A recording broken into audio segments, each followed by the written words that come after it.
12वीं, छठी, मुहर्रम, रमज़ान, जुमा, ईद, हम लोगों का हमेशा त्यौहार ही रहता है। सुभान अल्लाह। मुसलमानों को अल्लाह ने ऐसा ज़बरदस्त खूबसूरत मजहब अता फरमाया है कि मुसलमान हमेशा अलग नहीं रहते, मिल के रहते हैं। 5 वक़्त की नमाज मिल के पढ़ते हैं, जुमा की नमाज मिल के पढ़ते हैं, ईद बकरीद मिल के पढ़ते हैं, निकाह मिल के महफिल में जमा होके निकाह की महफिल करते हैं। तो हमारे यहाँ इज्तिमाइयत, यूनिटी पे बड़ा जोर दिया गया। लेकिन किसी डाइन की नज़र लग गई है।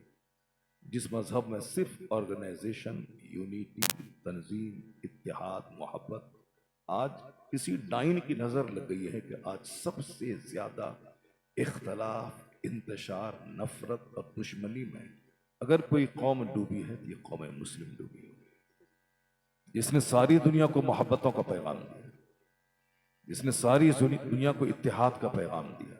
आज भी इस गए गुजरे माहौल में, जबकि हमारे पास बहुत सारी क्वालिटीज खत्म हो गई, लेकिन उसके बावजूद आप देखते होंगे कि दूसरों के यहाँ इख्तलाफ का एक बाजार कर, ये साहब फला है, ये फला है।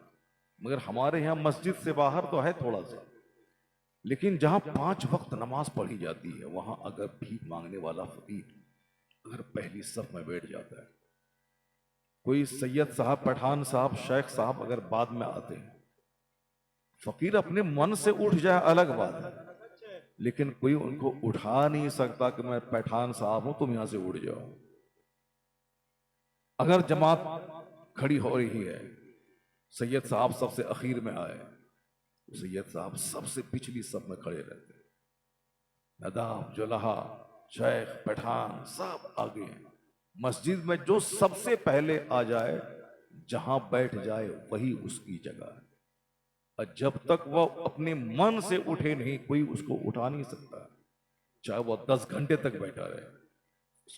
अब आप देख लें कि दूसरी जगहों पे कुर्सी पे कोई दूसरा बैठता है तो उसको धो दिया जाता है, कुआं में कोई दूसरा पानी भरता है तो उसको बायकाट कर दिया जाता है, लेकिन यहाँ एक सफ में खड़े हो गए महमूद अयाज, न कोई बंदा रहा न कोई बंदा नमाज, अमीर गरीब काला गोरा सब एक सफ में खड़े हो गए। आप गोरे हैं, रहिए पीछे, काला पहले आया वही अगली सफ में रहेगा। आप गोरे हैं, बैरिस्टर लायर हैं, रहिए पीछे। कोई काला गोंडा के देहात का बरेली शरीफ से पढ़ के आलिम बना, वही मेंबर पे चढ़ेगा, वही खिताब करेगा, वही गोरों का इमाम बनेगा। हमारे यहाँ न रंग देखा जाता है, न बिरादरी देखी जाती है, न दौलत देखी जाती है, इल्म, अमल, तकवा देखा जाता है। सुभान अल्लाह। मजहब इस्लाम बड़ा खूबसूरत मजहब है। हमारे यहाँ यूनिटी पे जोर दिया जाता है, और आज भी यूनिटी खत्म हो गई है। अब जरा गौर से सुनिए, फरिश्ते कहते हैं कि इलाही, ये लोग तुझको याद करने जमा हुए थे, मगर एक बंदा उसमें ऐसा आ गया था जो याद करने नहीं आया था, बल्कि वह किसी दूसरे काम से आया था। देखा सब लोग बैठे हुए हैं, वो भी आके बैठ गया। देखें होता क्या है, वो तेरे जिक्र के लिए नहीं आया था, बल्कि वह आके जाकिरीन के साथ बैठ गया, नेक लोगों के साथ बैठ गया कि देखें क्या होता है। तो अल्लाह फरमाता है कि फरिश्ते, मैंने उसको भी बख्श दिया है। क्यों बख्श दिया है? कि मुझको याद करने वाले इतने खुश नसीब होते हैं कि ला यशका जलीसुहुम, जो मेरे मुझको याद करने वाले के पास आके बैठ जाएं वो भी बदनसीब नहीं होता है। तो आप समझ सकते हैं कि कितनी बड़ी महफिल है ये अल्लाह के जिक्र की। लोग भले ही इसको दूसरा रंग दे दें कि कमेटी वाला नहीं पूछा, सदर सेक्रेटरी नहीं पूछा, मीटिंग नहीं की तो अकेला कर रहा है, तो ये है, मौलाना साहब आ रहे हैं 2 घंटा बयान करेंगे, नजराना लेंगे, खाना खाएंगे, चले जाएंगे। आजकल ये सब करने की चीज नहीं है, नमाज ही नहीं है तो जलसा करने से क्या फायदा है। यानी तरह तरह की बातें लोग करते हैं। नमाज पढ़ना तो फर्ज आजम है, सबसे बड़ा फर्ज है। नमाज अलग फर्ज है, रोजा अलग फर्ज है, ज़कात अलग फर्ज है, हज अलग फर्ज है। मगर कुरान शरीफ में जिस इबादत का चर्चा बहुत ज्यादा हुआ है, फज़कुरुल्लाह ज़िक्रन कसीरा, अल्लाह का जिक्र खूब कसरत से करो, खूब कसरत से करो। बुकरतों व असीला, सुबह और शाम अल्लाह का जिक्र करो। वज़ाकिरीन वज़ाकिरात, अल्लाह को याद करने वाले मर्द, अल्लाह को याद करने वाली औरतें, अल्लाह ने उसके लिए मग़फ़िरत और बहुत बड़ा इनाम तैयार करके रखा कुरान शरीफ में। अब आप देखेंगे वल्लज़ीन यज़्कुरून अल्लाह क़ियामन व क़ुऊदन व अला जुनूबिहिम, यानी वह लोग अक्लमंद हैं, अल्लाह के महबूब बंदे हैं जो खड़े होकर, जो झुककर, जो लेट कर, हर हाल में अल्लाह को याद करते हैं। फ़इज़ा फ़रग़्त फ़ंसब, जब आप ये जरूरी इबादतों से फारिग हो जाओ तो फिर अपने रब करीम की याद में लग जाओ। वो तबत्तल इलैहि तबतीला, सारी दुनिया से टूट कर अपने रब करीम का हो जा। कुरान शरीफ में जिक्रे इलाही की बड़ी फजीलत, बहुत बेशुमार आयतें नाज़िल हुई अहादीस करीमा में। तो ये जो जलसा है जिसमें कुरान हदीस की बात होती है, ये उसी जिक्रे इलाही का एक जबरदस्त जरिया है। इसको इस एंगल से देखा जाए, दूसरे नजरिए से नहीं देखा जाए। दूसरे नजरिए से देखेंगे तो ईमान अकीदा इतना कमजोर हो जाएगा आपका कि साहब आप कहीं के नहीं रहेंगे। आका फरमाते हैं कि मेरी रोजी तलवारों के साये में है। आका अलैहिस्सलाम क्या फरमाते हैं कि अल्लाह ने मेरी रोजी तलवारों के साये में रख दी है। क्या मतलब? मतलब यह है कि आप जिहाद कीजिए, जुल्म मिटाइए, कुफ्र और शिर्क मिटाइए, उससे जिहाद कीजिए। और जिहाद में जो माली गनीमत मिले वो माली गनीमत में मुजाहिदीन का हिस्सा है। आका फरमाते हैं कि मेरी रोजी तलवारों के साये में। उलमा कराम की रोजी अमरे बिल मारूफ करने के साये में। दूसरे लोग दिन भर खेत में रहते हैं, 1000 कुंटल गेहूं जाते हैं। दूसरे लोग दुकान में रहते हैं, 8 घंटे बिजनेस करते हैं, करोड़ों रुपए कमाते हैं। कोई फैक्ट्री डाल के कोई सामान मैन्युफैक्चरिंग करते हैं, कोई पार्ट्स बनाते हैं, करोड़ों कमाते हैं। अगर सारे आदमी कल्टीवेटर हो जाए, सारे आदमी बिजनेसमैन हो जाए, सारे आदमी मैन्युफैक्चरर हो जाए, ये बताइए कि आदमी को सिखाएगा कौन कि ये लीगल है या इलीगल है, ये करना है या नहीं करना, ये जायज है या नाजायज है, ये लाभदायक है या हानिकारक है, ये मुफीद है या मुज़िर है, कौन बताएगा ये सही है या गलत है? इसलिए अल्लाह फरमाता कुरान में, वल तकुम मिनकुम, तुम में से एक गिरोह ऐसा होना चाहिए जो लोगों को बुराई से रोकें, नेकी का हुक्म दें। वही गिरोह उलमा है जो उलमा कराम जुमा के दिन खिताब करके हमको समझाते हैं कि ये रास्ता जहन्नम का है, ये रास्ता जन्नत का है। जहन्नम का रास्ता छोड़ दे, जन्नत के रास्ते पे चल। ये उलमा कराम है जो ईदैन में लंबी तकरीर करके समझाते हैं, ये आग का रास्ता है, ये जन्नती बाग का रास्ता है। आग वाले रास्ते पे चलना छोड़ दे, बाग जहां मिले खरबों, करोड़ों, महासंखों, सदा की का बाग मिले, वो जन्नत है। दुनिया में सोने का घर भी बना लोगे तो 100 साल के अंदर ही उसे छोड़ के जाना होगा। दुनिया में अगर 1000 एकड़ जमीन के मालिक बन जाओगे तो भी 100 साल के अंदर ही इसको छोड़ के 2 गज जमीन के अंदर सड़ने के लिए चला जाना। ऐसा नहीं कि 1000 एकड़ जमीन है तो 1000 साल तक जिंदा रहेंगे। ऐसा नहीं कि मेरे पास सोने का घर है और 50 घर है, एक घर गोंडा में, एक श्रावस्ती में, एक कुशीनगर में, एक देवरिया में, एक गोरखपुर में, एक गोंडा में, एक बस्ती में, एक मनकापुर में, एक लखनऊ में, एक बरेली में, एक किचोछा में, एक मसौली शरीफ में, एक बंबई में, एक लंदन में, एक अमेरिका में। तो जब सारे घर में जब तक मैं 100 साल नहीं रह जाऊं उस वक्त तक नहीं मरूंगा। 50 शहर में 50 घर हैं तो मैं 50-100 साल जिंदा रहूंगा, ऐसा नहीं। एक घर रहे या किराए का घर रहे या अपना घर रहे, 100 साल के अंदर ही उसे छोड़कर कब्र में जा रहा है। जनाजा जब निकलता है घर से, 4 लोग जब कांधा उसको देते हैं, वहां लोग नहीं पूछता है कि ये इनका अपना घर था या किराए का घर था जिससे जनाजा निकल रहा है। वहां नहीं पूछते कि इसका अपना घर था या किराए का घर था, जनाजा निकल रहा है। अपना घर रहे तो भी जनाजा निकलना है, या किराए का घर रहे तो भी जनाजा निकलना है। और जनाजे का मतलब दूसरों पे आश्रित रहना। नहाने के लिए अब दूसरों पर भरोसा है, अब कफन पहनाने के लिए दूसरों पर मुनहसिर है, आप ले जाने के लिए कब्र में डालने और मिट्टी डालने तक सब दूसरों के मोहताज। जैसे पैदा होने में अब बच्चा खाने के लिए माँ का मोहताज है, पेशाब पाखाना को साफ करवाने के लिए माँ का मोहताज है, पैदा होना इसी तरह से। अब मरने के टाइम में भी फिर वही हालत लौट जाती है। इसको नहलाएंगे दूसरे, इस कफन पहनाएंगे दूसरे, ले जाएंगे दूसरे, कब्र में डालेंगे दूसरे, यानी दूसरों के मोहताज हो गए। अब ये बेबस बेसहारा हो गए। नहीं देखा जाएगा ये बादशाह की लाश जा रही है, बादशाह का जनाजा जा रहा है, या किसी फकीर का जनाजा जा रहा है, सब एक हालत है। ये चंद दिनों के तमाशे हैं। मकान, दुकान, गाड़ी, छकड़ा, अच्छा कपड़ा, अच्छा घर, अच्छा खाना, ये चंद दिनों के तमाशे हैं। तो अल्लाह फरमाता है कि तुम दुनिया की जिंदगी को तरजीह देते हो, वल आखिरतो खैरु व अबका, आखिरत तो हमेशा रहने वाली चीज है, आखिरत हमेशा बाकी रहने वाली चीज है।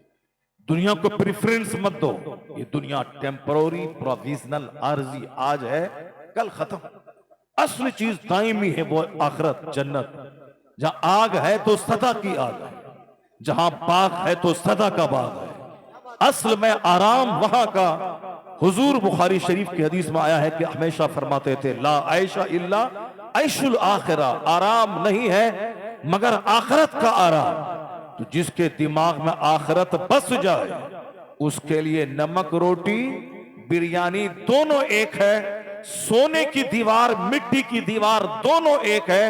नजर जन्नत पे रहती है, दुनिया में जीना उसके लिए आसान हो जाता है, दुनिया की जिंदगी उसके लिए आसान हो जाती है। और आज दुनिया की जिंदगी टफ इसीलिए हो गई है क्योंकि हर आदमी को दुनिया चाहिए, आखिरत मिले ना मिले, मरने के बाद कुछ मिले ना मिले, मुझे दुनिया चाहिए। आखिर ये बताएं कि कौन बताएगा ये दुनिया टेम्पररी है?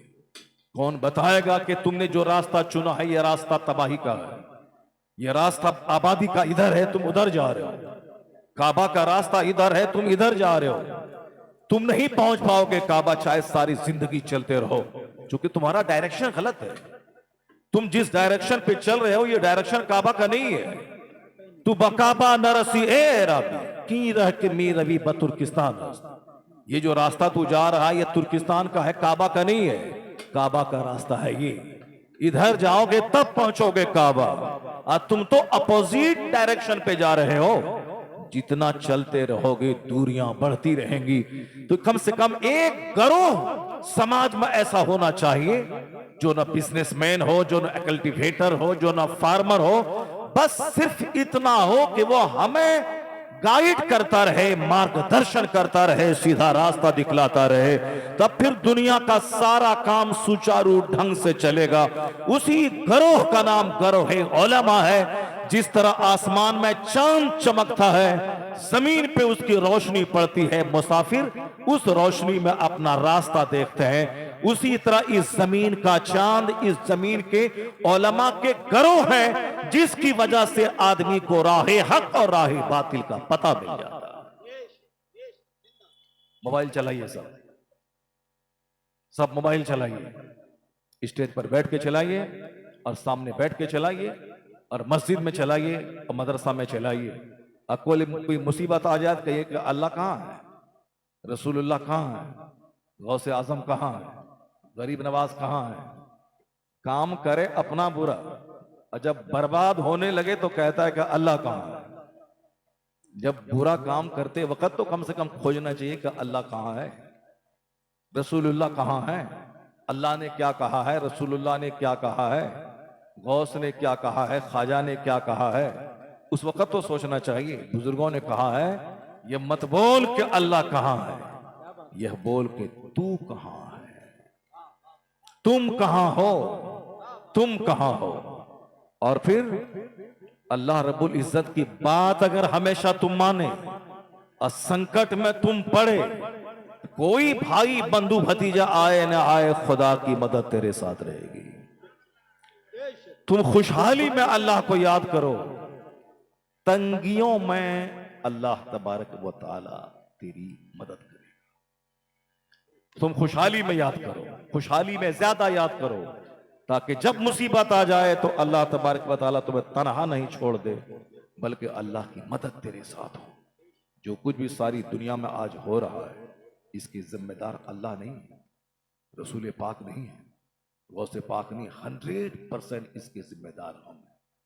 सांप के बिल में अगर मैं उंगली रख दूं और सांप अगर काट ले तो बिलाइए मत कि सांप काट लिया, सांप काट लिया, सांप काट लिया। कोई आ नहीं रहा है, कोई मेरी मदद नहीं कर रहा है, कोई आ नहीं रहा है, कोई मेरी मदद नहीं कर रहा है। गांव के सारे लोग बेईमान हो गए, सब मुर्दा हो गए, सब पागल हो गए, मुझको सांप काट लिया, कोई मुसलमान मेरी मदद को नहीं आ रहा है। मुसलमान को पुश करके तुम सांप के बिल में उंगली दिया था क्या? मुसलमान से पुश करके तुमने उंगली डाला था उसमें, सांप के बिल में? जब मुसलमान से पूछ के नहीं दिया था, आज अगर सांप काट लिया तो चिल्लाता क्यों है? हम फिलिस्तीन के शोहदा के साथ हैं, जो लोग शहीद हो गए हम उनके साथ हैं, जो लोग वहां काफिरों से लड़ रहे हैं हम उनके साथ में, हमारी दुआएं उनके साथ हैं। हम वहां जाके लड़ नहीं सकते, भाई मेरी दुआ उनके साथ है। लेकिन एक दूसरा पहलू ये भी है कि सांप के बिल में तुम उंगली क्यों डाला? जब तुम्हारे पास सांप से लड़ने की ताकत नहीं थी तो तुमने सांप के बिल में उंगली क्यों डाला? जब तुमको सांप के हमले से बचने की तेरे पास दवा नहीं थी तो तुमने सांप के बिल में उंगली क्यों डाला? जब तू जानता है कि वहां फाइटर जेट तैयारा है जो उड़ के मेरे सारे महल को बर्बाद कर देगा और उससे बचने का तेरे पास कोई रास्ता नहीं है, तो तुमने क्यों उस बिल में उंगली डाला? कौन कहा था उंगली डालने के लिए? पहल तो तुमने किया। तुमने जाकर के वहां 2003 आदमी को मारा, तुमने सोए हुए शेर को छेड़ा, तुमने नाग सांप को जगाया। अब अगर आज सारा शहर मलबे में तब्दील हो गया है तो चिल्लाते क्यों? सारी दुनिया खामोश है। सारी दुनिया से पूछ करके तुमने ऐसा किया था क्या? तुमने सारे अरब के लोगों से पूछ कैसा किया था क्या तुमने? जब नहीं किया था तो समझो तुम दिफाई तौर पर काम करना चाहिए। अगर कोई हम पर हमला थोप दे, हम पर हमला थोपे तो हमको उसका जवाब देना। जिहाद में यही हिकमत अमली होती है, यही होती है। और फिर जब हम 5 हैं, वहां सामने वाला 5000 है, हमारे पास लाठी है, सामने वाले के पास एटम बम है। अब वहां तो जबरदस्ती एटम बम में लाठी करना ही गोया अपनी जिंदगी को तबाही में डालना। हाँ, अगर हम उसको नहीं लाठी कर रहे हैं, उसके बावजूद वो हम पर जुल्म कर रहा है, तब तो बस शहादत रखी हुई, बस शहीद हो जाऊं। जब वो मौका नहीं आया है तो क्यों? मैं क्या कहना चाहता हूं, शादी ब्याह में अल्लाह रसूल की बात नहीं मानना है। बात मानना किसकी है? फिल्म के हीरो और हीरोइन की। घर मकान बनाने में अल्लाह रसूल की बात नहीं माननी। बात माननी किसकी है? पड़ोस के फला आदमी का घर ऐसा है, फला आदमी के दरवाजे पे कार ऐसी है, फला के बेटे की शादी में 100 कारें गई थी, फला ने अपनी बेटी को जहेज में 50 लाख का सामान दिया है, जितने बाराती आए थे सबको सूट और सबको साहब कुर्ता पायजामा और किसी को साहब क्या है कि कोट पैंट दिया है, हम भी देंगे। सब बाराती को वॉच दिया है, हम भी देंगे। जब आप शादी ब्याह के मौके पर अल्लाह रसूल को नहीं देखेंगे, कुरान हदीस के फरमान को नहीं देखेंगे, कर्ज लेकर जमीन बेचकर दूसरों का मुकाबला करेंगे, मुशरिकों का मुंह देखेंगे, बाद में अगर आप मकरूज हो गए कर्ज अदा करने में आपकी अपनी जमीन बिक गई, कर्ज अदा करने में आपका अपना घर बिक गया। क्योंकि शादी के दिन में तो 2-4 घंटा नाचा जाता है। नाचो कूदो मेरे यार की शादी है, मैं नाचूंगी मेरे बेटे की शादी है। 80 साल की बुढ़िया कहती मैं नाचूंगी मेरे पोते की शादी है। तो नाचो, नाचो, पोता पोता भी नाचो और दादी भी नाचो, मां भी नाचो, बेटा भी नाचो, बाप भी नाचो, अब पोता भी नाचो, सब नाचो, एक दिन के लिए नाचो, डीजे बजाओ, खूब नाचो। और कल जब जमीन बिकेगी कर्ज चुकाने में और कारोबार ठप होगा तो वो 10 रुपए का शकरपाला लेके इमाम साहब के पास आना के फातिहा पढ़ दीजिए। लोहबान जला के इमाम साहब को बोला के ले जाके फातिहा पढ़वाना। बड़ा कष्ट चल रहा है, शादी के बाद से लगता है कि कुछ हो गया है, किसी ने कुछ कर दिया है, कोई काला जादू कर दिया है जो सारा रास्ता बंद हो गया है। नाचे कूदे ये और काला जादू कर दिया पड़ोस का आदमी। एक वक्त की नमाज छोड़ना हराम और गुनाह कबीरा है। जो फजर की नमाज छोड़ता है अल्लाह चेहरे का नूर छीन लेता है। नमाज छोड़े फजर की ये, और जब अल्लाह ताला चेहरे का नूर मिटा दे तो पड़ोसी कर दिया। जोहर की नमाज जो छोड़ता है अल्लाह रोजी से बरकतें खत्म कर देता है। पहले जमाने में 5 बीघा जमीन में 50 परिवार आराम से खाते थे, और अभी 5,000 कुंटल फसल उपज रही है। इधर से फसल आई उधर गई, थोड़ा सा पैसा आया, उसके बाद फिर क्या हाल हुआ, जैसे हाथ सूखता है और फकीर को फिर भूख लग जाती है। गर्दन तक बिरयानी खिला दीजिए फकीर को, जहां हाथ धो के हाथ रुमाल से पोछा खड़ा हुआ फिर उसको भूख लग जाती है। हाथ सूखा फकीर भूखा। हम लोगों को तो 2 रोटी से पेट भर जाता है, लेकिन फकीर 10 केजी खाने के बाद फिर एक डेकारें लेता है, उसके बाद फिर उसको भूख लग जाती है। ये क्या चीज है? अजाब है अल्लाह का। एक गिलास पानी जो प्यास बुझा दे वह उस एक ड्राम पानी से बेहतर है कि एक ड्राम पीने के बाद भी प्यास नहीं बुझे। उस एक ड्राम पानी से बेहतर है वह एक गिलास पानी जो बंदी की प्यास बुझा। खरबों कमाने के बाद भी लालायत और बेचैन भिखारी, मुंह सूखा हुआ। ये क्या चीज है? बरकत खत्म हो गई। हदीस में आया है जो जोहर की नमाज छोड़ता है अल्लाह उसके रिस्क से, उसके माल से बरकतें खत्म कर देता है। जोहर हम छोड़े, अब बरकत खत्म हो जाए तो वो मेरा पड़ोसी वो काला जादू करवाया है, और वो उनके पास जाओ, आमिल के पास। यहां बड़े बड़े बुखारी शरीफ पढ़ाने वाले शेखुल हदीस जो 20 साल इल्म हासिल किए और दरसगाह में बैठकर बच्चों को बुखारी का दर्स देते हैं, उनकी तनख्वाह तो 10 से लेकर 20,000 रुपए वहां। और वहां जो तावीज भी लिखना नहीं जानता है, वह नईमी कुतुब खाने से छपी हुई जो किताब है तावीज की, उसको लेके आया, उसको फाड़ फाड़ के दे दिया। वो माला माल हो रहा है, कार पे चल रहा है, मकान बना रहा है। क्योंकि जैसा वो है, जैसा उनके पास जाने वाला वैसा वो, दोनों एक है, दोनों एक जैसा। ये भी वैसा है, वो भी वैसा ही है। चलो अब जाओ, तुम्हारा जैसा माल है वैसा जाके वहां लुटाओ। करो बुराई तुम, अल्लाह अजाब मुसीबत में डाले तो कोई दूसरा कर दिया है तो उसको उखाड़ना पड़ेगा। कितना पैसा चाहिए? 10,000। लो, मस्जिद में 10 रुपए नहीं देता है। जुमा के दिन जुमा की नमाज पढ़ने के बाद इमाम साहब के हुजरे में बैठकर इमाम साहब की चाय पी लेता है, और वहां जाके आमिल के पास जाके 10,000 जाके देके चले आया। अब बोलते हैं कोई कर दिया होगा। अस्र की नमाज जो छोड़ेगा उसके बदन से ताकत खत्म हो जाएगी। चाहे वो डेली जूस पिए, चाहे वो डेली अनार खाए, चाहे वो डेली 2 केजी दूध पिए सुबह और शाम, हकीकी ताकत बदन से खत्म हो जाएगी जो अस्र की नमाज छोड़ता है। और आजकल देखिए जूस, ये वो, न जाने क्या क्या लोग खाते हैं, ड्राई फ्रूट्स, काजू, किशमिश, पिस्ता, बादाम। कोई भी कुछ बोल दिया, क्या बोलता उसको, व्हाट्सएप यूट्यूब में कोई भी बोल दिया कि पिस्ता खाने से ये फायदा, झट से पिस्ता खरीद के ले आए। कोई बोला अखरोट खाने से ये फायदा, फट से खरीद के ले आया। कोई बोला किशमिश खाने से ये फायदा, किशमिश खरीद के ले आया। यानी डॉक्टर की बात मानता है, अब कोई बुजुर्गों की बात नहीं मानता। बुजुर्गों ने कहा है कि तुम खाओ सूखी रोटी, मगर अल्लाह की जिक्र करो, रूहानी ताकत मिल जाएगी। मगर कोई बुजुर्गों की बात नहीं मानता है।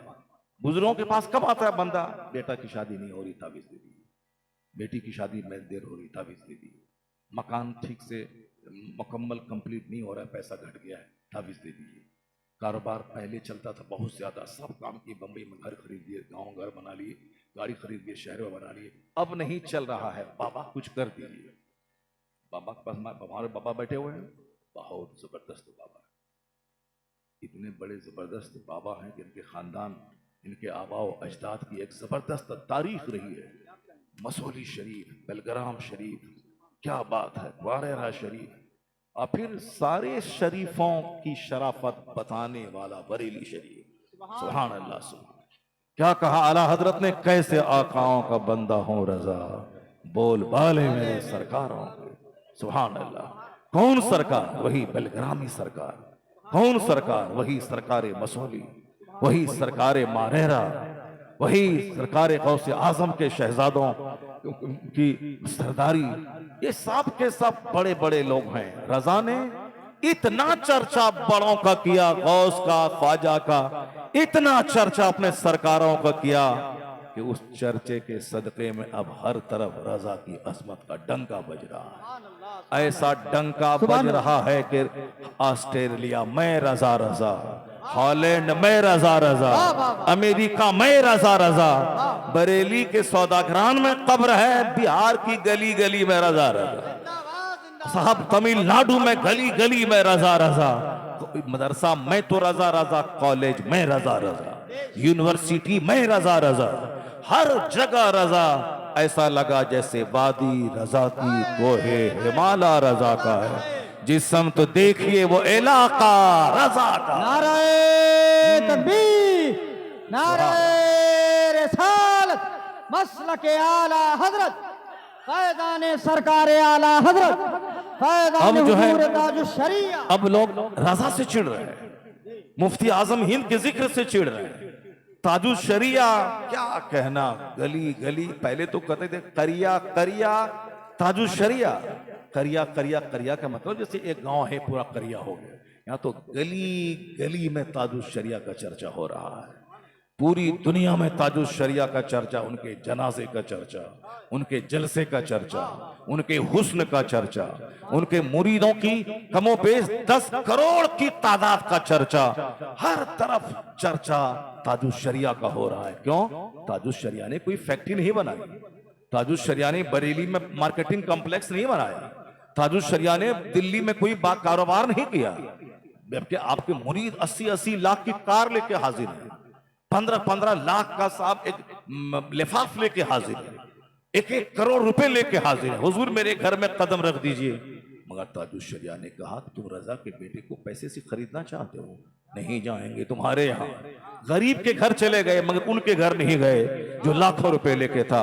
सारी जिंदगी सुन्नत सिखा गए, सारी जिंदगी शरीयत सिखा गए, सारी जिंदगी सुलह कुल्लियत से बचने का पैगाम देके चले गए। सुन्नत जिस ताजुश शरिया ने सिखाई, तो जिस रसूल पाक की सुन्नत को उसने जिंदा किया, रसूल पाक के बागियों की कमर तोड़ दी, सुलह कुल्लियों का जनाजा निकाल दिया, तो जिस शरीयत की खिदमत अख्तर रजा ने की, अब उस अख्तर रजा का डंका हर तरफ बज रहा है।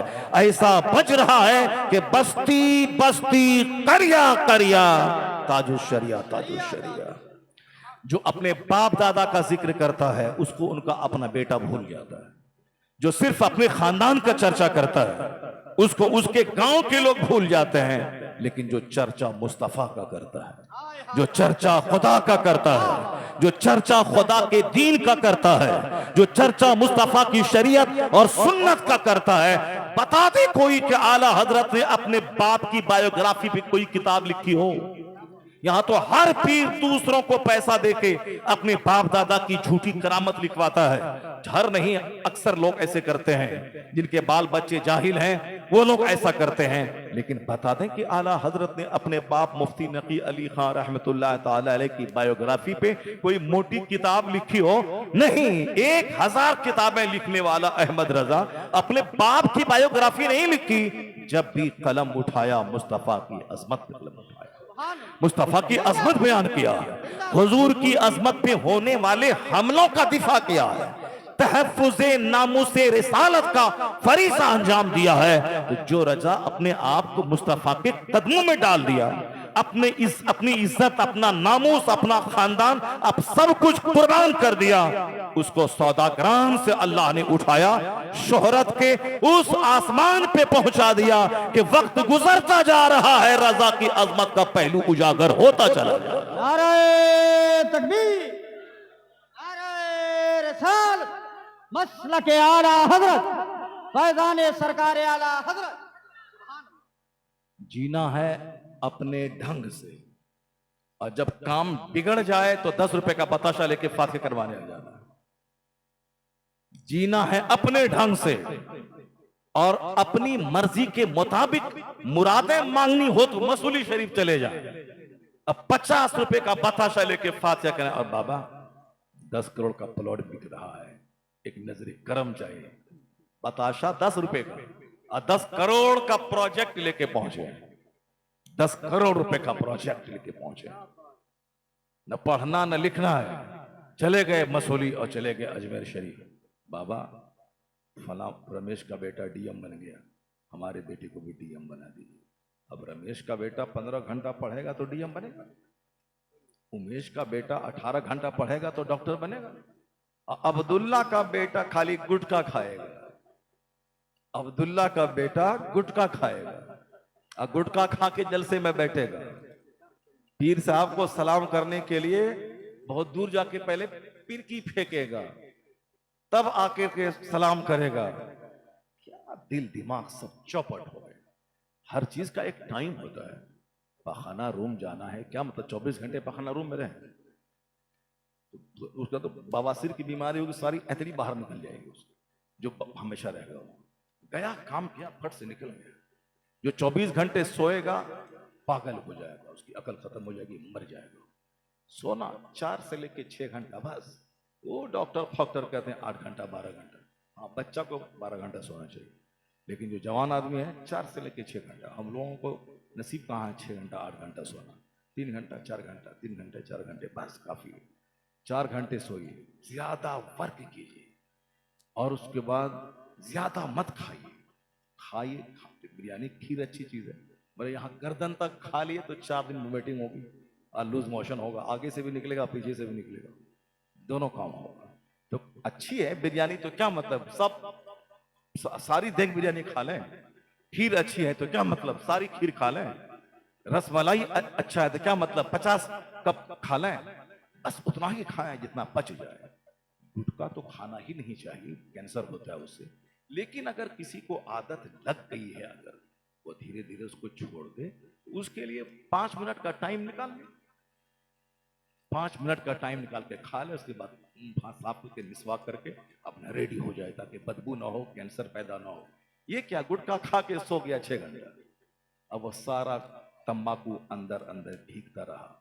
2-4 साल के बाद पता चला कि कैंसर हो गया, पूरा पहले मुंह काट दिया गया, उसके बाद भी नहीं हुआ तो बस अपना चले गए, कब्रिस्तान पहुंच गए। ये जरूरी अननेसेसरी चीज है, जिसके खाना खाने से कुछ भी नहीं होने वाला है।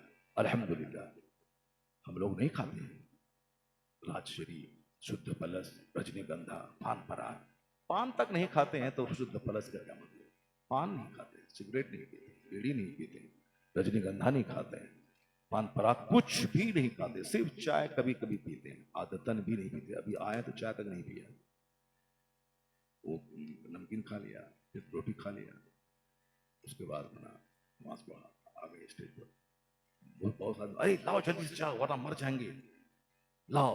गुलाम नहीं बने चाय का, सबको अपने बस में रख दे। जब चाहा पिया, नहीं चाहा नहीं पिया।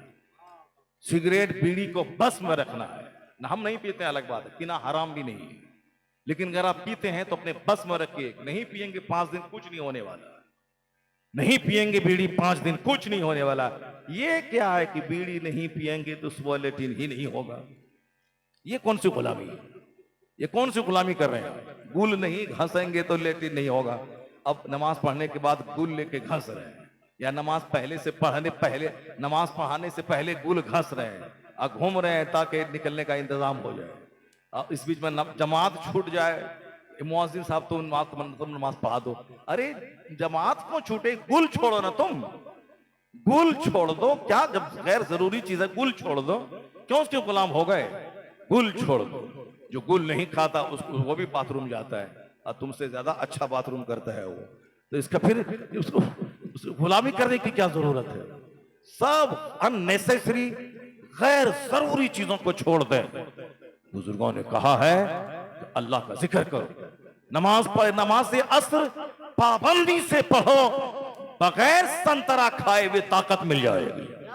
फजर की नमाज पढ़ने वाले का चेहरा नूरानी हो जाता है, जोहर पढ़ने वाली की रोजी में बरकत हो जाती है, असर पढ़ने वाले के बदन में ताकत मिल जाती है, और जो मगरिब की नमाज पढ़ता है उसकी औलाद में अल्लाह फरमा बरदारी दे देता है। जो मगरिब नहीं पढ़ेगा उसी का बेटा हो जाएगा आवारा, उसका बेटा हो जाएगा लुच्चा लफंगा, उसका बेटा हो जाएगा माँ बाप को मारने वाला, ससुराल की गुलामी करने वाला। आज चाहे कुछ भी करें, 50 तावीज आप गले में डाल दें, लेकिन अगर आपने सिस्टम के खिलाफ जिंदगी गुजारी है, 50 तावीज का कोई असर नहीं होगा। तावीज का असर उतना ही होता है जितना जुजवी तौर पर असर होना चाहिए। ऐसा नहीं होता है कि लगा दें खीरा का पेड़ और उम्मीद करें यहां से तावीज डालने के बाद यहां से नारंगी पैदा हो जाए, यहां से तरबूज पैदा हो जाए। नहीं होता है। खीरा के पेड़ से खीरा, तरबूज के पेड़ से तरबूज, और कद्दू और लौकी के पेड़ से लौकी, आम के पेड़ से आम, और कटहल के पेड़ से कटहल, लीची के पेड़ से लीची। नहीं होगा कि बाबा से तावीज डाल दें लीची के पेड़ में और वहां से सेब निकल जाए। नहीं होगा ऊपर से लेके नीचे तक 1 लाख तावीज उसमें गरज तो नहीं निकलेगी लीची। आम का पेड़ है वो, जैसी जमीन वैसी फसल, जैसा दरख्त वैसा फल, जैसी माँ वैसा बच्चा, जैसा बाप वैसा बेटा। बाप होत थे मौला अली, माँ थी फातिमा ज़हरा, तब बेटा हुए हसन और हुसैन जैसे शहीदों के सरदार। और जब बाप थे सैयद मूसा सालेह जंगी दोस्त, और माँ थी सर से लेके पांव तक तकवा और परहेजगारी का मुजस्समा, तब बेटा वलियों का सरदार अब्दुल कादिर जीलानी की शक्ल में पैदा हुए। और जब बाप थे सैयद गयासुद्दीन और माँ थी रात भर मुसल्ले पे बैठकर अल्लाह अल्लाह करने वाली, तब बेटा 90 लाख मुशरिकों को कलमा पढ़ाने वाला मोइनुद्दीन अजमेरी की शक्ल में पैदा हुआ। और जब बाप हुए मुफ्ती नकी अली खान, माँ हुई तहज्जुद गुजार, तब बेटा करोड़ों मुसलमानों का रहनुमा मुजद्दिद आजम शेखुल इस्लाम अहमद रजा खान फाजिले बरेलवी बन के पैदा हुए। और जब बाप हुए अहमद रजा खान, माँ हुई तहज्जुद गुजार, तब बेटा मुफ्ती आजम हिंद पैदा हुआ। और जब दादा हुए हुज्जतुल इस्लाम के मुशरिक देखे तो कलमा पढ़ ले, नाना हुए मुफ्ती आजम हिंद डके देखे तो मुत्तकी बन जाए। अब बाप हुए मुफस्सिर आजम हिंद, जिनको आम आदमी देखे तो ज़ुहद और तकवा की कैफियत से सरशार हो जाए। और माँ हुई जरूरत पड़ने पर सारे जेवरात को बेचकर मंजर इस्लाम के मुदर्रिसिन की तनख्वाह दिलाने वाली, तब उसी कोख का बच्चा 10 करोड़ मुरीदों का मुर्शिद अख्तर रजा का अजहरी पैदा होता। नारे तकबीर, नारे रिसालत, मसलके आला हजरत फैजान सरकार आला हजरत अजमत सरकार ताजुश शरिया। ऐसा नहीं होता है कि जाएं पूरब और पहुंच जाएं काबा, नहीं होता है। सारा कारोबार फिल्मी और तमन्ना करें कि हम पर रहमतों की बारिश हो जाए। बंदे, नहीं होता है ऐसा। कि मोहम्मद से वफा तूने तो हम तेरे हैं, ये जहां चीज है क्या लौहो कलम तेरे। अल्लाह ने सारा सुख और चैन अल्लाह ने अपने महबूब की गुलामी में रख दिया है। मेरे महबूब की बात मान, तब तुम्हें जन्नत वहां दूंगा, सुख सुविधा शांति यहां दूंगा। मेरे महबूब की बात मान। मेरे महबूब तुम्हारे लिए एक मार्गदर्शन लाए, तुम्हारे लिए एक जीवन पद्धति लाए हैं, तुम्हारे लिए एक नजरिए हयात लेके आए, एक कंप्लीट सिस्टम ऑफ लाइफ लाए। महबूब की गुलामी करो, देखना सब कुछ मिलेगा। यहां सेहत मिलेगी, जन्नत मिलेगी, दौलत मिलेगी, हुकूमत मिलेगी, सब मिलेगी। आका अलैहिस्सलाम ने हमेशा, बुखारी शरीफ की हदीस में आया है, कान नबी सल्लल्लाहु अलैहि वसल्लम यज़कुरुल्लाह फी कुल्लि अहयानी, मुस्लिम शरीफ के हदीस में आया कि अकाल इस्लाम हर वक्त अल्लाह का जिक्र करते। कौन? जन्नत के मालिक। कौन?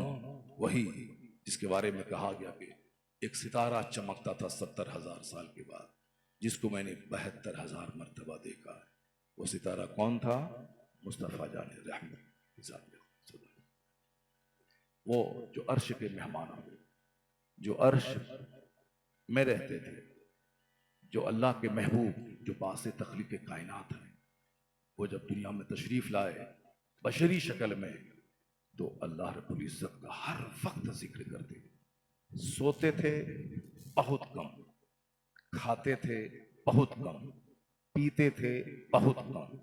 तो हुजूर की पैरवी ही में नजात है, हेल्थ है, वेल्थ है, सारी चीजें सरकार की पैरवी में है। नाम मुस्तफ़ा का लेना है, इश्क रिसालत, इश्क रिसालत, और काम सरकार की तालीमात की मुखालफत में करना है। नहीं मिलेगा सुकून, शांति नहीं मिलेगी।